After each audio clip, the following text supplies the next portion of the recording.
Pittsburgh is bonded by its communities that felt a lot of pain last year, particularly when Antoine Rose, a 17-year-old African-American, was shot and killed by Michael Rosfeld, a white man and former East Pittsburgh police officer. The incident led to outcry from some in the community and the chance for many to speak out, whether by marching in the streets or simply finding their voice for the first time. Chandy Chapman now with the Unheard Voices of Pittsburgh. Protesters flood the Parkway East after East Pittsburgh police officer Michael Rosfeld shot unarmed 17-year-old Antoine Rose 3 times, killing him. Organizers say they're tired of their voices being unheard. 3 shots in the back.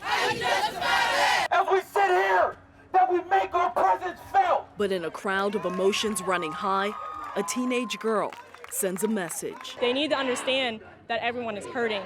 We are all hurting. That cop, he did not have to shoot him 3 times.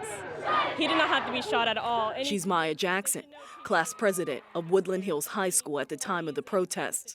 Rose was her classmate and friend. He's always really funny. He could always just make you laugh no matter what. So when she heard he was killed, it was really shocking because, you see that all over the country. And then for it to actually happen here in Pittsburgh was really like a wake-up call, almost. Still in shock, Jackson looked up and spotted people marching. I seen them walking up the street and I joined because many of them were all from my high school. And we are all a family, no matter if we were close friends or just acquaintances, we all supported each other. And she says if she didn't take a stand in the streets, it would have just been any other death across America and it would just go away. Jackson says blocking a busy highway in the city was a cry for help that highlighted problems with race relations in Pittsburgh. And so that definitely brought it into the light and made people realize what is going on and how it needs to be stopped. But social media posts, some with racial slurs, continued to surface. It definitely hurts. Jackson is now a student at Point Park University. In her daily life, she lives with race issues and tries to shut down stereotypes. It definitely can be irritating because it's just you don't even know me, let alone haven't even heard me speak yet, and I walk in a room and it's just wow, she's black, beware. And it kind of hurts because it's 2019 now. Maya says the only way to bridge the divide is to get to know people of other races and cultures, and it could start with a simple hello. Definitely just communication. Just don't be afraid to say, hi, how are you? How's your day going? I like your shoes. Just to know a pair that you're friendly. I'm not here to harm you. I'm just living my life just as you are, together in one spot. Being together in one spot, tackling tough issues is the goal of the community initiative We Have to Talk. The way to get over the hump is actually to start talking.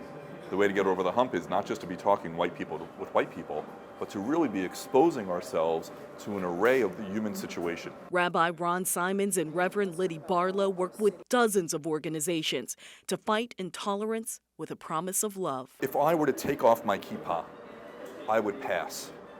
I would pass among white nationalists, white supremacists, people who believe that white privilege is their inheritance. But I choose not to. Because they say love is stronger than hate. 3580, at least one caller sounded like they may have been shot. After the Tree of Life synagogue shooting that left 11 dead, it was a call and response. The two helped launch We Have to Talk to spark community conversations. We have to talk to each other. We have to know each other. The compassion that's generated in the response to an incident like Tree of Life can inform our compassionate responses to other acts of violence. Okay. Linnell Moore lives in Homewood. He agrees we have to stand together to push hate out of Pittsburgh. The biggest hate crime I ever seen in my life was up there in Squirrel Hill. Moore fears for his family's safety after spotting this while driving with his 7-year-old grandson. We're coming up Brushing Avenue, and I looked up, and I seen a baby doll hanging from this light post. Police say the black baby doll was hanging from a rope, swinging from a light pole near a school bus stop. Explain what that symbolizes. Hate. Racist. ignorance, stupidity. And he believes the doll hanging is a direct threat. The next, it could have been one of our children hanging from one of these trees around here. Because you want it to go away. State Representative Ed Gainey stepped in to spread awareness about the situation, posting these pictures to his social media account. You got kids that walk down this hill. You got kids that, as you can see, get off the bus right here. They don't need to see a black baby doll hanging from a light post with a noose tied around its neck. But we know what a noose represents. We know what it means. And right now, we should be doing everything possible to ensure that this community it felt like it matters. Representative Gainey says Pittsburgh is a tale of two cities. And that's why you hear a lot of people talk about Pittsburgh. They talk about a tale of two cities.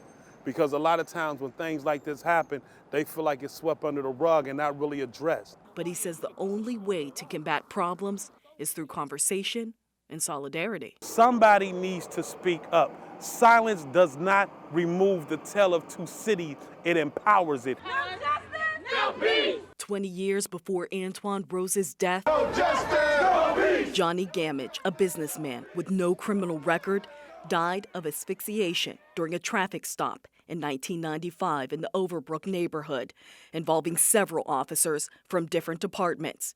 3 white officers were charged. All were acquitted. It's been tough.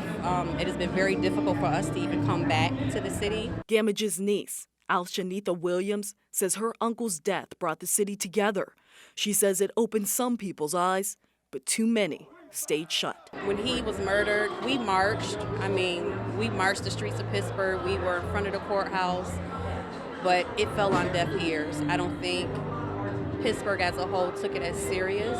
Her uncle's legacy now lives on through the Racial Justice Summit, where speakers share their untold stories.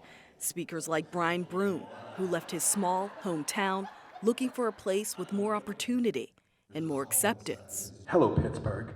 I'm here for you to save me. Save him from the racism he says he faced in Ohio. I thought if I stay here, I'm gonna die. He first thought his life would end when he was 14. A man called him the N-word and threatened to run him over with his pickup truck as Broom walked on the side of the road. The University of Pittsburgh fellow and author now writes about race relations in the nation and in Pittsburgh. I found that, Pittsburgh has a lot of the same problems that small town did. He says problems are segregated neighborhoods, gentrification, and equal access to resources. But although he runs into hardships, love helps him overcome. I love people here. Just like other Pittsburghers. We need to love one another, no matter, it doesn't make a difference what color, because God's only one color. At the end of the day, we are all human beings. I just always want to be able to call Pittsburgh home.